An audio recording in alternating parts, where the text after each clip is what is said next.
सादर नमस्कार, सादर जय जिनेंद्र। क्षमा ब्रेकिंग जैन न्यूज प्रतिदिन प्रातः, दोपहर एवं रात्रि में देश भर से संपूर्ण जैन समाज से संबंधित सही और सकारात्मक समाचारों के लिए देखना और सुनना न भूलें। साथ में आपसे विनम्र निवेदन है कि यदि आपने इस चैनल को सब्सक्राइब नहीं किया है तो कृपया अवश्य कीजिए और शेयर और लाइक करके धर्म प्रभावना में सहयोगी एवं सहभागी बनिए। उत्तराखंड के पूर्व मुख्यमंत्री श्री भगत सिंह जी कोश्यारी ने गत दिनांक 22 मई 2025 को अंतर्मना परम पूज्य जैन आचार्य श्री प्रसन्न सागर जी महाराज के पतंजलि हरिद्वार में आगमन पर पतंजलि ऑडिटोरियम में आयोजित विशाल जनसभा को संबोधित करते हुए कहा कि जब तक संत जीवित हैं, भारत का अंत कोई कर नहीं सकता। लीजिए सुनिए इस अवसर पर दिया गया पूर्व मुख्यमंत्री जी का अति महत्वपूर्ण पूरा संबोधन।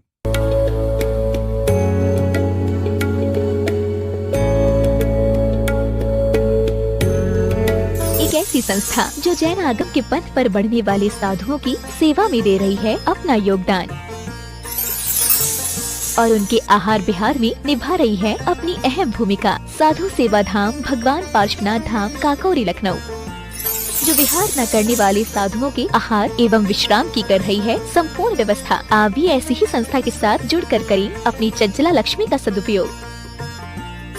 एक दिन का आहार मात्र 2100 रूपए एवं आजीवन 11,000 रूपए। इसके अलावा वर्ष में 2 दिन आपकी ओर से आहार एवं आपका नाम शिलापट पर किया जाएगा अंकित। Bank details Bhagwan Parshvanath Dham trust, bank of Baroda, Chowk branch Lucknow. खाता संख्या 064501000291154। IFSC code BARB0 LUCKNO।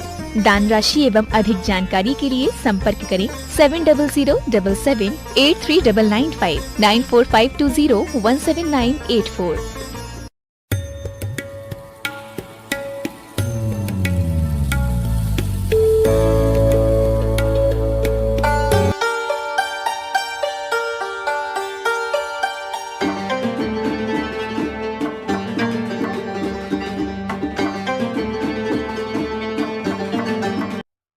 पूज्यपाद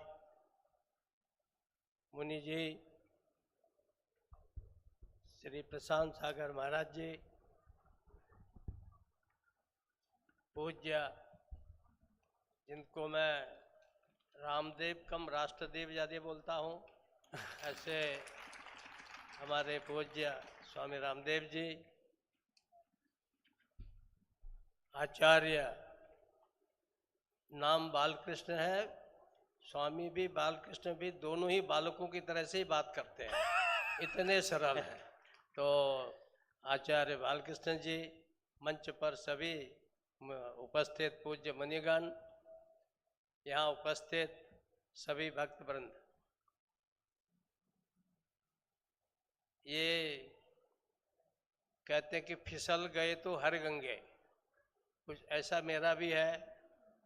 सुबह गया था उत्तर प्रदेश के गाजियाबाद के छोटे से गांव में, 7 प्रदेशों से आए हुए जो लोकतंत्र के लिए जिन्होंने संघर्ष किया 75 में, उनके सम्मान का कार्यक्रम था।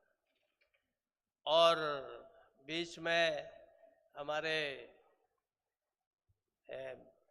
बच्चे की तरह से हैं, घर के प्यारे की तरह से हैं, तो ये मिल गए बालक। उन्होंने कहा कि वहाँ पतंजलि में पूज्य मुनि जी का आज प्रवचन है और इतने संतों के दर्शन होंगे, तो मेरे लिए बहुत सौभाग्य की बात है।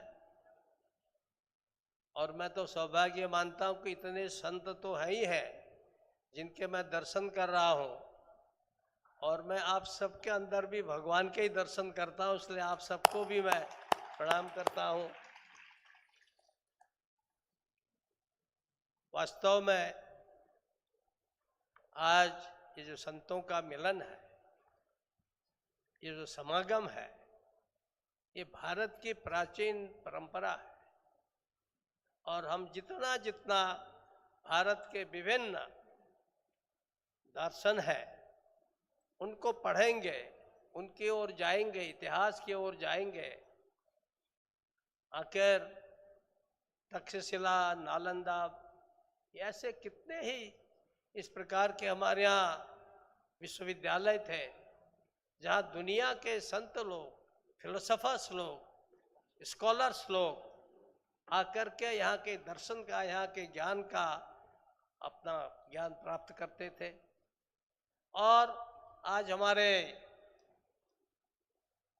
स्वामी रामदेव जी ने और बालकृष्ण जी ने, आचार्य जी ने, ये जो पतंजलि इतना बड़ा एक सुंदर, हर फील्ड में, हर क्षेत्र में ये जो काम कर रहे हैं, आप जानते हैं कि आजकल एआई का जमाना है। सब कहते हैं एआई, आर्टिफिशियल इंटेलिजेंस, कितना जमाना है। आपके छोटे छोटे बच्चे भी आपसे ज्यादा जानते होंगे, खैर मुझसे तो सभी ज्यादा जानते हैं। और ये जो एआई का जमाना है, इस एआई के जमाने में जो भारत का एआई है उसका भी महत्व दिन प्रतिदिन बढ़ता ही जा रहा है। पहले थोड़े थोड़े लोग विदेश से आकर के ऋषिकेश में आते थे कि कुछ और ज्यादा आने लगे, और अब तो स्वामी जी ये हालत है कि देश के अंदर, भारत के अंदर, भारत के एआई को जानने के लिए आर्टिफिशियल इंटेलिजेंस वाले लोग भारत के एआई, आध्यात्मिक इंटेलिजेंस को जानने के लिए करोड़ों लाखों की संख्या में आ रहे हैं। और ये इसके दो पक्ष हैं।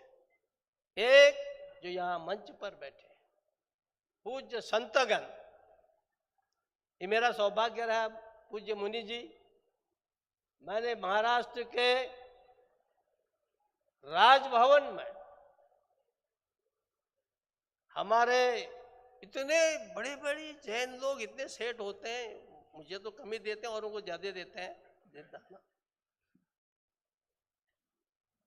इतने बड़े परिवार के एक बालक को घोड़े में बैठा के लाए, इतना बड़ा परिवार, माता पिता साथ में, और आचार्य जी वो वहां उसको क्या कहते हैं, बिल्कुल पूरा राजकुमार जैसे बना के लाए और इन जैन मुनियों को सौंप दिया इनको।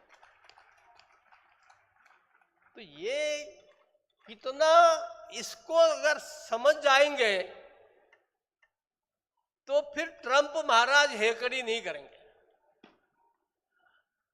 न शी जिनपिंग करेगा। ये अद्भुत है इनकी ताकत। वो जैन हो, बौद्ध हो, सिख हो, हमारे सनातनी हो, क्योंकि उसका आधार है इन्होंने सब कुछ त्याग दिया है। इसलिए गीता के 12वें अध्याय में बताया गया कि कुछ नहीं कर सकता तो कर्म करो, मुझको समर्पित कर दो, और त्याग से बढ़कर कुछ भी नहीं है। और ये देखे ना, जितना आप नहीं कर पा रहे हो, ये गेरुआ वस्त्रधारी रामदेव स्वामी उससे दुगना कर जा रहा है। तो ये किसका फल है? ये त्याग का फल है। और आप अभी जितना फल दे रहे थे ना स्वामी जी को, मुनि जी को, आप उनको फल नहीं दे रहे थे। आप जब फल दे रहे थे तो आपको लगता था कि हम इनको, क्या है, तुम 1 रुपया दोगे तुमको क्या देगा, पहले वो भीख मांगने वाले बोलते थे ना। तो ऐसे ही हम सब लोग भी जब इनके चरणों में जाते हैं, पुष्प डालते हैं, फल डालते हैं, तो मुनि महाराज हमारा क्या है कि आपकी तपस्या का जो फल है, इस छोटे से फल की जगह हमको महाफल आपका मिल जाएगा, हमारा जीवन धन्य हो जाएगा। ये इन सबकी कामना रहती है, हम सबकी कामना रहती है। और मुझे तो मेरा सौभाग्य मिला है, मैंने अनेक जैन संतों को सुना है, अनेक, और स्वामी संत लोगों को तो सुनता ही हूं, बड़ा आनंद आता है। कहीं महाप्रज्ञ पढ़ दो, तुलसी को पढ़ दो, है। इनके एक बड़े संत थे, वो बड़ा डांटते थे, क्या नाम था भाई उनका? हाँ? तरुण सागर जी। तरुण सागर, क्या डांटते थे। अब आज तो मुझे फुर्सत नहीं, जाना मेरा कोई कार्यक्रम है तो उनके डांट सुनने में मुझे बड़ा आनंद आता था। ये उतना ही प्यार करते हैं महाराज जी। अजय, ये प्यार करने वाले हैं। नहीं नहीं, उनके वो डांट फटकार में, करने वाले। उनके डांट में भी बहुत प्यार होता हाँ। था। नहीं तो सुनने क्यों आते लोग? अजय, उनके डांट में ही प्यार होती थी। मैं भी बहुत डांटता था अपने कार्यकर्ताओं को। हाँ, कहते भगतदा तुम्हारे डांट में आनंद आता है, तो इतना डांटते, लेकिन सुनने में बड़ा आनंद। एक बार मैंने पूरा सुना उनको, तो एक बहुत ही अच्छा ये संयोग है, सौभाग्य है मुझे यहाँ आने का मौका मिला। विशेष करके मुझे बताया गया कि आचार्य बालकृष्ण जी की ऐसी इच्छा है, तो जाते जाते रास्ते में मैंने कहा ना, जाना देहरादून था, है वहाँ कुछ जरूरी काम था, तो रपट पड़े तो जोर से बोले, फिर से बोलिए, सबने मोहर लगा दिया। अब आप बुरा मत मानना, मैं जल्दी जाऊंगा। मोहर लगा दिया उन्होंने। मैं भगवान से ही प्रार्थना करता हूँ कि सचमुच ये हमारा देश ऐसे संतों की वजह से, ठीक है आप सब हमारा भी अपना अपना योगदान है, लेकिन जो अल्टीमेट ट्रूथ है, जो अंतिम सत्य है, वो सत्य सचमुच उसके साकार प्रतीक ये संत लोग यहाँ बैठे हैं। जब तक ये संत है तब तक भारत का अंत कोई कर ही नहीं सकता, भले ही सबका अंत हो जाए। इसलिए इन सब संतों को मैं प्रणाम करता हूँ और भगवान से प्रार्थना करता हूँ कि आप सब दीर्घायु हों और आपका आशीर्वाद आपका हम सबको मिलता रहे। फिर से एक बार आपके श्री चरणों में प्रणाम करते हुए मुझे बोलने को अवसर दिया, बहुत बहुत धन्यवाद। पूज्य आचार्य श्री के पास पहुंचे। आदरणीय भगत जी कोश्यारी आचार्य श्री के पास पहुंच करके आशीर्वाद प्राप्त करें। और मैं उपाध्याय पूज्य मुनिवर श्री पीयूष सागर जी की मंगलमयी ओजपूर्ण वाणी हमको सुनने को मौका मिले, इसलिए मैं उनको पूज्य उपाध्याय मुनि श्री के श्री चरणों में अनंत बार नमोस्तु निवेदित करते हुए प्रार्थना करता हूँ कि आज की इस दिव्य सभा को अपने शब्द, अपनी भाषा के माध्यम से, अपनी शैली के माध्यम से शैल दें।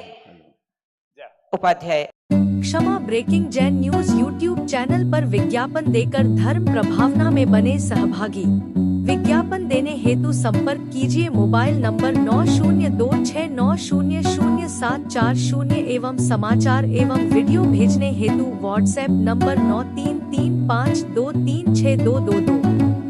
क्षमा breaking Jain news YouTube channel देखने के लिए आपको बहुत बहुत धन्यवाद। सादर प्रणाम, सादर जय जिनेंद्र।